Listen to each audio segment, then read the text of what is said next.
let's get into it. Let's break down these guys, right? So, Flotsam, Ursula's Spy is a 5-cost, uninkable Amethyst card, and he has 3 strength, 4 willpower. He has the ability to rush. He has the special ability for Dexterous Lunge, which is your character's name Jetsam gain rush, and he has 2 lore.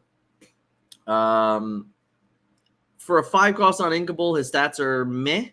Having rush makes him like worse than even cards at his cost that are also uninkable that have a different ability, which is Beast.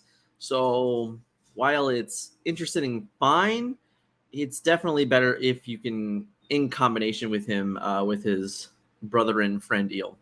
But we'll get into it. Strength is rush, solid stats for card advantage. Combining with Jetsam gives you a very solid evasive challenger, 2 lore, evergreen ability in addition. Yeah, my big addition for the card and the strengths, honestly, was the fact that their ability is evergreen, which is what I really like. So, later on as we go through this and there's more Jetsams and more Flotsams, this ability will, correlate to all these characters, which I think is very interesting. Now, granted, I have no idea how many times they're going to make these eels, but every time they make the eel, we get, another chance at these cards kind of coming back in and getting some more love. The weakness of the card is it's uninkable. You really need Jetsam in play to make him worth the 5-cost uninkable. Even then, he still cannot trade with, on-cost evasive like Goofy. So like you can't kill Goofy. You still trade in really poorly to a bunch of 5s and even a lot of 4s. So he's very good at, capitalizing on other types of characters. If he has the evasive, he can come in and get rid of Pongo, which I guess is fine. But nonetheless, the opportunity is to combine with Jetsam for maximum value, play in decks that keep the board clear for solid rush removal characters with threat level lore. He does have 2 lore, which isn't the worst thing ever. And then the threats, of course, is if Jetsam cannot stay in play, a lot of the Flotsam value is lost. I'm going to go right into our next wonderful dude, and then we'll come back and we'll talk about them together, because I think you have to kind of talk about these guys together, in my opinion. So we're going to go right into this, and then we'll come back and we'll evaluate both these guys together, because I think you kind of have to. So Jetsam Ursula's Spy is a 4-cost inkable character, 3 strength, 3 willpower, 1 lore, evasive, and then he has Sinister Slither, which your character's name Flotsam gain evasive. So our strengths here are solid stats for evasive character, inkable, very good in combo with Flotsam, more reasons to keep Pongo in the binder. Evergreen with Flotsam is additional, as we stated, as for Jetsam. Both Jetsam and Flotsam both have the evergreen value with their abilities, which is very nice. Weakness is taken out by popular other 3-drops, Peter Pan and Smash. Even with Rush, cannot afford to challenge often enough to create card advantage. Like, this card loses to Zeus, loses to Rafiki, loses to like Steamboat Willie, Mickey Mouse, in all honesty. So he doesn't trade very, very well at his cost. So you have to really hope that your evasive is what's going to save this card. We'll have to see. Opportunity is to pair with Flotsam for maximum value. Value is more in giving Flotsam evasive than himself getting rush. Solid answer to opposing evasives if you are not playing Amethyst Steel. And then the threats are most playable opposing evasives just run over, Goofy, Genie, Peter Pan, other things. So while these cards, are pretty interesting and they definitely work really, really well together, them being apart, it's kind of hard to like truly assess like where their power level is going to be. I like the fact of the evergreen, which I stated earlier, like the idea that you can constantly like reinvigorate these characters throughout the lifespan of Disney Lorcana is really sweet and interesting. It's something we haven't seen a ton of outside of Shift characters. So like these characters are just as evergreen as Shift because of that ability, which I really love. But the current power level on these guys is it leaves a lot. Amethyst is lacking in evasive characters for the most part. This guy is fine against the Rafiki and Zeus, which I mispointed earlier, because you can get around them, which is nice. Personally, if we end up with sideboards, which we still don't know yet because we don't have the comprehensive rules guide, I think these characters will be really phenomenal for sideboarding, just because it'll give you a different avenue in like some types of mid-range and some types of control matchups where you're like, oh, okay, well, if my opponent's just going to run Rafiki and Zeus, then I'll take out my 4s and my 5s that are losing to those cards, and I will put these guys in, and then they'll have an evasive threat, which is very nice because some of these decks, like the Tinkerbell decks and things like that, they don't have a lot of great answers to evasive cards, which is why, even like the Ruby Emerald evasive deck right now is pretty stellar because Tinkerbell can't get to you, which is great. But all in all, I'm a little worried about these characters right up front. They feel a little bit out of sync with some of the better things that you can be doing, in all honesty. King Triton. This is this art is just so good. I'm gonna make it bigger. His smirk and face is so sly. It makes me laugh like every single time. I really, really do enjoy it. And there's a lot to be gained, I think, with this art. His body is insanity. I mean, like, this 9 willpower is nuts. So Triton the Seal King is a 7-cost inkable sapphire card, 5 strength, 9 willpower, 2 lore, and he is blank, which is fine, guys. I know I've said this before. There's a lot of vanilla characters, and that's okay because some of these vanilla characters, the stats on them, they carry weight. And I'm not sure a lot of people have really, I think they're very much underestimating challenging and how important it is for characters to get through a turn or get through 2 turns. So a lot of these vanilla characters with these gigantic asses and the ones with fair stat lines, like this guy having 5 strength is good. It trades with a lot of cards, and his 9 willpower keeps him around for multiple turns. It basically reads, you have to utilize your removal card on me, your Dragonfire, your Let It Go, or I'm going to 2 for 1 you, or I'm going to 3 for 1 you. And if you don't deal with me then, I'm still 2 lore. These cards have to go a long way to get out of it. And yes, it doesn't have an ability right away, but its ability is staying power. So you got to think about that, when you're really evaluating these cards, in my opinion. All right. So 9 willpower, inkable, 2 lore, late game threat that is very hard for certain decks to deal with, will create card advantage versus popular strategies. Playing him out early through ramp will allow him to control the board. Weakness, cost 7. We are in a very late game, and compared to some 7 drops, he still is just a BDI. Guys, just so we're clear, BDI means big dumb idiot. It's a term that Scott and I use all the time. So if you ever see BDI in anything, that's what it is. 5 strength means it cannot even trade with some 5 drops below curve. Specifically, there's definitely a few of them that it can't trade with, but it does trade with most, which is the real good thing about this guy. The opportunity is steal AoE package combined with Let It Go. Give Sapphire a solid late game finisher that is nearly impossible for some decks to deal with. He may see play as a 1-2 in these lists. King Synergy. That's another thing here. There are several kings now. We keep hoping for basically any synergy that's more than just princess, prince, inventor, king. I mean, the list goes on. I think ally even. So there's all these subtype names that we're still hoping for some stuff. So let's, we'll see what happens. Threats are 5 cost removal. We'll take him out of the field, and you need to pair likely with steel to keep the board clean in the current metagame. While that's probably true, we'll have to see. He's gigantic, right? I want to still keep him up here. He's gigantic, which is awesome because 9 health on a 7 cost is pretty ridiculous. And like I said, he's going to be around. So when he hits play, he's going to not die right away unless they do waste their Dragonfire, which by all these arguments, you're okay, well, if they Dragonfire my King Triton, that means whatever I play next is way better than King Triton. It means that they had to waste their removal on King Triton. And if they don't waste their removal on King Triton, well, then you have a 2 lore character that's repeatable every turn that also has 9 health. So it's a lot. I think the guy is a little bit better than we're truly giving credit for, but we'll see. All right, so our next guy is All right, we're gonna take a drink for this one because it's grab your sword. Okay. As we can see, there's a lot of text on this one, guys. It's his card is really good. I mean, all right. Grab your sword is a 5-cost uninkable steel song. Just for the reminders at home, a character with 5 cost or more can tap to sing this card, or, spoiler, there's a card coming up ahead that can tap, and it's only a 3 cost. How about that? New keyword, guys. I'm so excited. Tard is trash. You're out of your mind. Okay, listen, sir. I think there's something wrong with your coffee this morning. I just have to disagree with you.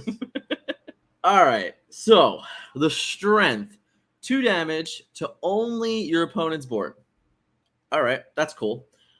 This was fair as an uninkable, or as an inkable, 2 damage to both boards, let alone just your opponent's board. It's a song. You can play it by exerting a 5-drop character and still have all your ink available for the turn.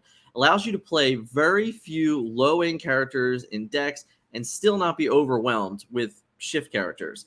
The way damage works in Lorcana, being permanent, means you will always be gaining value even without immediately banishing opposing characters. The weakness: we are reaching a critical mass of uninkable and steel alone, let alone to combine with other ink colors. In existence, forces people to play in and build around it to potentially a victim of its own success. The opportunity here is it combines perfect with Tinkerbell, the Great Fairy, to set up 3 damage to just your opponent's board. Great combo with Cerebus because he is gigantic on curve, Stitch, Rockstar, RIP. I don't know that he's completely dead, but it's definitely in some trouble right now. It probably needs a lot more health. Threats probably needs to be combined with additional removal in case you cannot draw a way of playing it before turn 5. Maybe drawing too many uninkables to play on curve. Ariel really only added another way to play this card on turn 4, which, like, you can just spend the first 3 turns almost playing Be Our Guest or, playing literally just like anything and kind of just ignoring your opponent's board.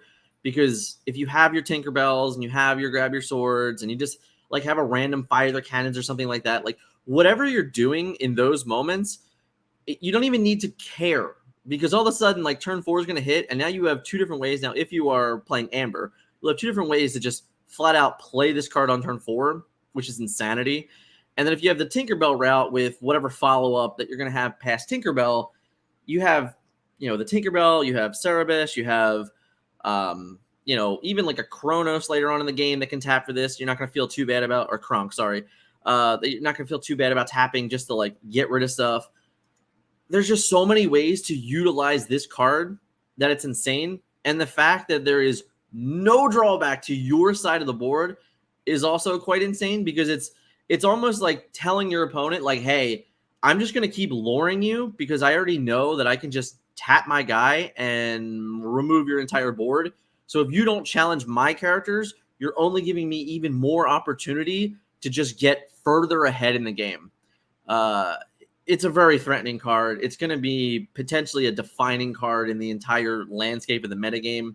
We're going to need to start seeing cards with more willpower that you can even truly utilize. And granted, listen, I understand, right? There's a metagame to everything. And I'm not saying that you can't play rush decks and you can't play aggro decks and all those things. I'm not really saying that, but you have to already understand that there's now 2 cards that work in concert with one another that will always be a threat to your game plan. And that's insanity. The way the mulligan rule works in this game, you have even more opportunity to find it.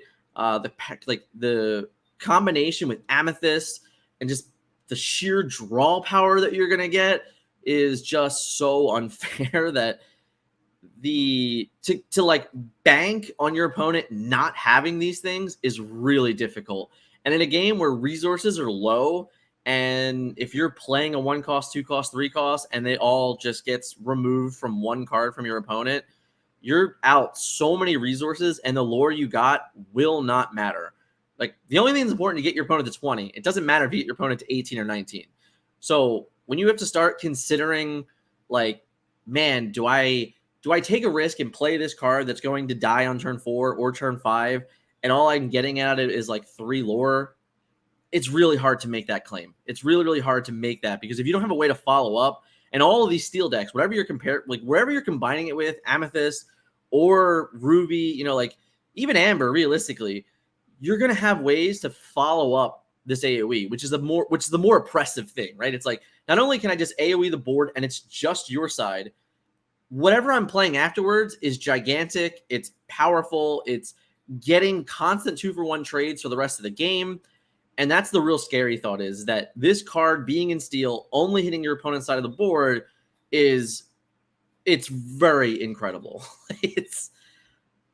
I only played like 3 games with it the other night because it's been a busy week, but in all those games, I'm like, man, this card's nuts. So we have Ana, and I had a really busy day at work yesterday, and this card came out, and I was so excited. This is the card, if you guys go back to like our second podcast when we had the Lumineers on, and I wanted Ana. I did. Like, Ana's one of my favorite characters in Disney, and I am just so very upset with this card. So very upset. The art is great. I love it. But yeah, man, let's break her down. Ana, heir to Arendelle. She's a 4-cost inkable Amethyst card, 2 strength, 4 willpower, 2 lore, with the ability of Loving Heart, which is a great name for this ability. When you play this character, if you have a character named Elsa in play, choose an opposing character. The chosen character doesn't ready at the start of their next turn. Locking down cards is great, but her not being able to tap the card herself sucks. Her needing Elsa in play to even get this ability sucks. And yeah, I'm not happy about it, guys. I'm very upset about it. Strength, 2 lore, inkable, 4 is on curve willpower. With Elsa, you can stall the board a bit for a rusher / AoE. Good later game in lore trading.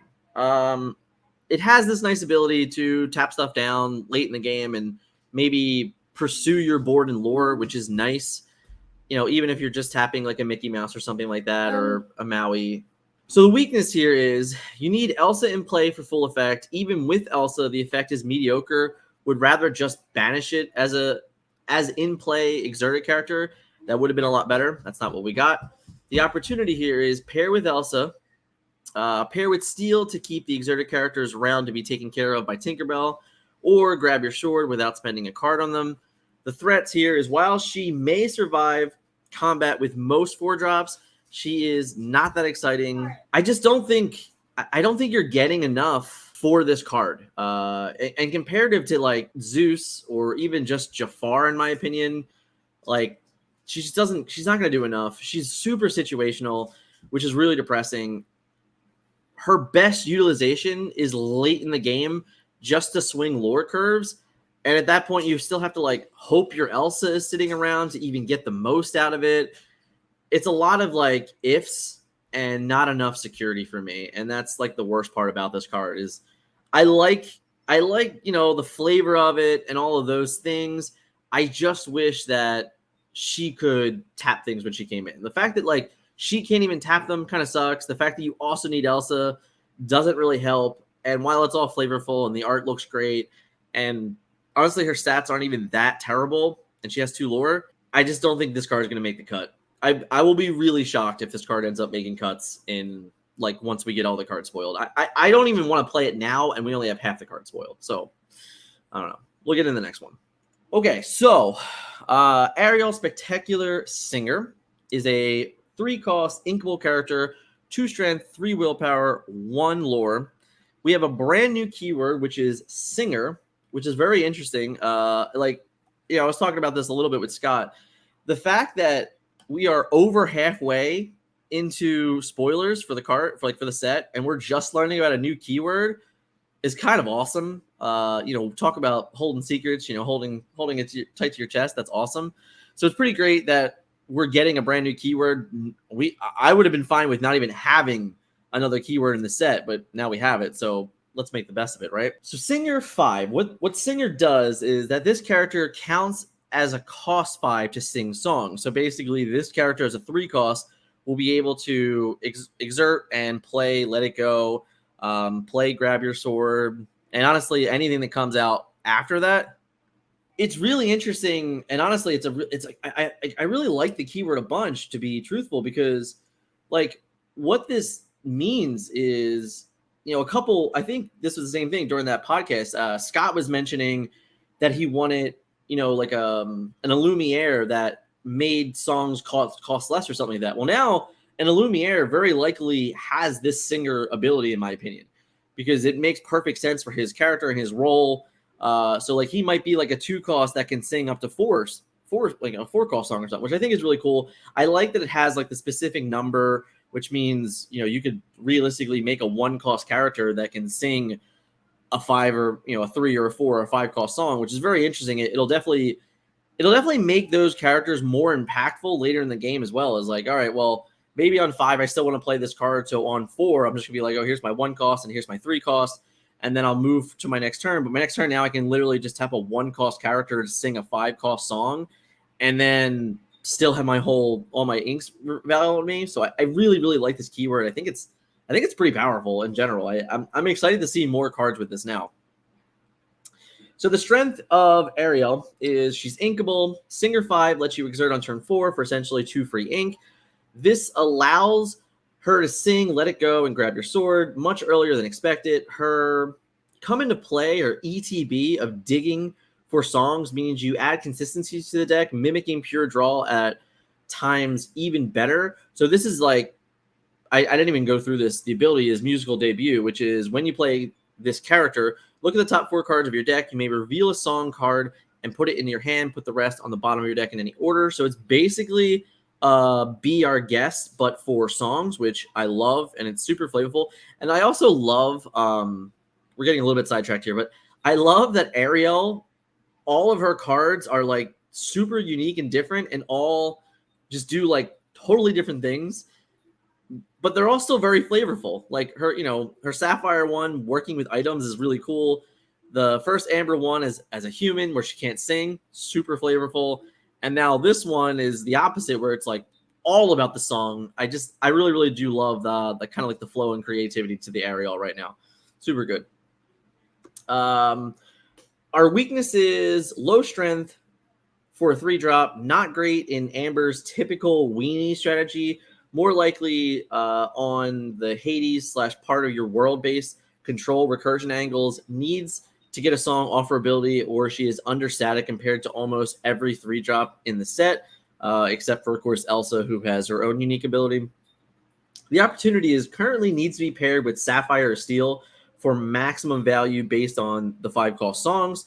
The threats are not drawing an impactful song leaves her valuable to challenges from most 3-drops. Rafiki is a threat. Even if she sings, she is unlikely to stay around. The card has a lot of good things, and obviously, like with every card, you have to have good, you have to have bad. And I think, like, obviously she's also a princess, so she can, aid into the Moana strategy if now Moana is getting a little bit better, because we've had a few more princesses revealed, especially ones that like have abilities that help the deck in general. Like having Areil be able to find your Let It Goes, so you can, kind of get past some of those squeaky parts in the game where your characters are like not staying around. Utilizing your 3 costs to tap to get rid of a card is great, with Let It Go. And we'll have to see. Hopefully there's more, more songs to come that kind of aid these strategies. But nonetheless, I think like her upside is really, really good. Any card that comes into play that lets you look at top cards of your deck to get, some type of resource for and some type of back, you can compare it to Maleficent Sorceress, where, yes, all she does is come into play and replace yourself, control her card. But that's what you're trying to do here as well. And you have this other unique ability on top.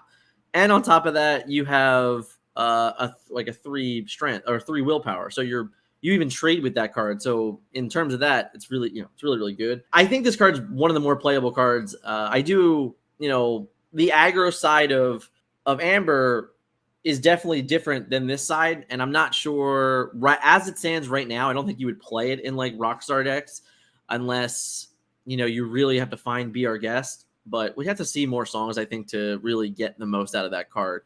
So this one, right? This is a really fun one. Gaston came out after myself and Scott and like everyone else that we talked to were already asleep. But hey, I love late night cards. I'm very excited to wake up to a brand new card. I'm never angry about that.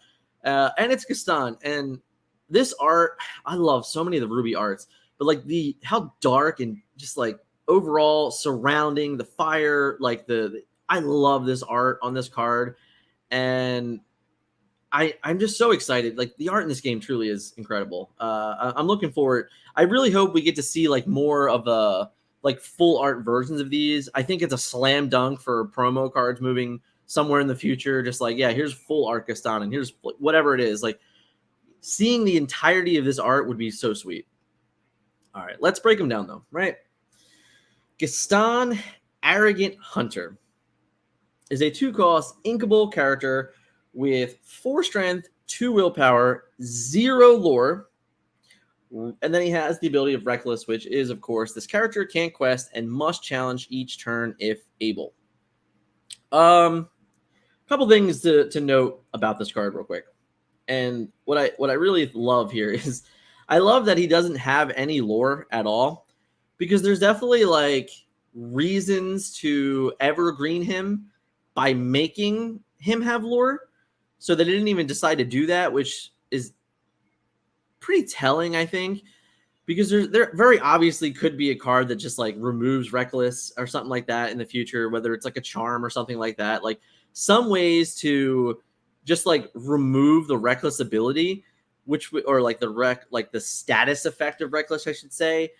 It's really, once again, we've already talked about this. I don't really like Reckless as a keyword because I don't like the precedent of opposing cards gain Reckless, because then it's like this weird stack thing that you have to remember for no reason when your opponent has no interaction on your turn. But when you look at a card like this and how it's designed, you have to realize that either one of two things. They absolutely plan to make a card that removes Reckless, or they have 0 plan to do it, which means if they don't have any reason to do it, then there's no reason for this guy to ever have lore.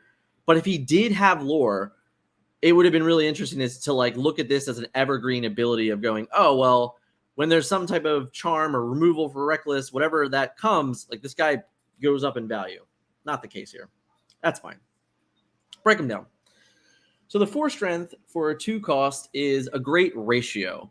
It's good in the mid to late game, low-cost drops to control the board, even if it cannot quest.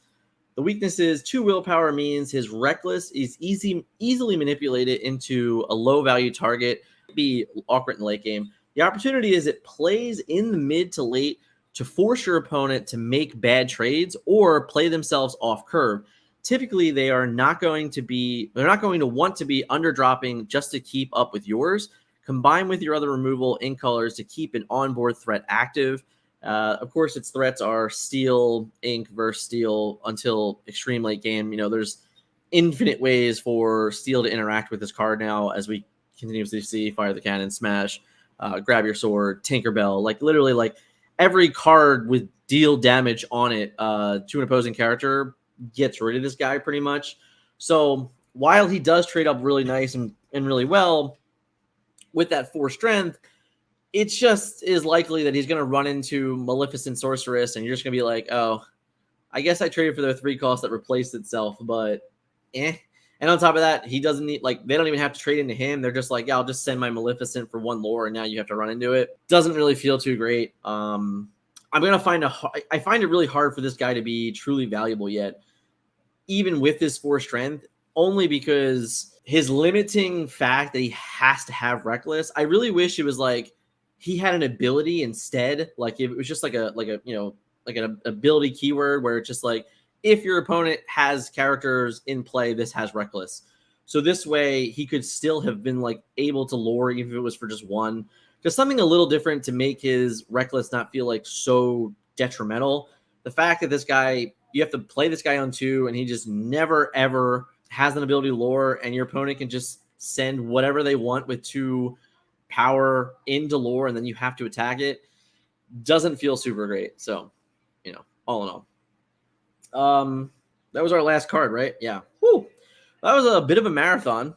There's 7 new cards today, which is really, really fun. But yeah, it's been fun. The cards are keep coming. I imagine that there'll even be more cards a day if we're being honest. But all in all, these cards, we can look back at them real quick. I think that obviously Ariel's very good. Grab Your Sword is obviously insane. I think Triton is not getting enough love, and the eels are at the very least interesting. So, but what how you guys have you guys been able to play with these yet? Like I said, I played a couple games Wednesday night with the Grab Your Sword deck, which was just basically the steel deck I had been playing since Tinkerbell came out, except I added some Grab Your Swords. Trust me, that was I know, Clayton. I know that your marathons are much worse. I've watched hoping to actually play today. Yeah. I definitely watched a couple videos. I checked out the Traverse Tavern guys the other day. He was streaming. And then I think BR Guest also had something new, if I believe. Something was posted that I had seen come up on the feed, and I checked that out too. The cards all seem good. I haven't seen anything from yesterday, so I haven't seen Ariel or anything like that yet. But yeah, I mean, some of these cards are definitely playable. Some of these cards are unplayable. So I think some of these cards are pretty defining. I mean, obviously, Grab Your Sword is, in my opinion, the best of the bunch. The fact that you have Tinkerbell and you have Grab Your Sword, they're both so very powerful. And it really, the way this game is played and like the low amount of resources that you can gain, like through drawing cards every turn and things like that, like it's so hard to lose multiple cards to one card. And that's what both of these cards represent. And it's really difficult. I mean, I was already 3-for-1ing people with Tinkerbell, and she was still around, which is scary. This card is just another one. It's just another layer of having this ability to like, yep, I'm just going to flip the game completely upside down, and we're all going to feel really, really bad about it. Obviously, with cards like this, like cards this strong, like Grab Your Swords, it only means there's more cards coming. I mean, there's no way that this card, in my opinion, will end up being the most powerful card revealed in the latter half. But right now, there's a lot of cards that have come out, and there'll probably be a lot more cards that come out that just, they won't look nearly as insane as this one. But I have hope, because like all of the songs truly have looked really good, or most of them have looked really good. And obviously, like Friends and Grab Your Sword are probably a bit of a standout. But Let It Go is a very good card. Be Our Guest is a very good card.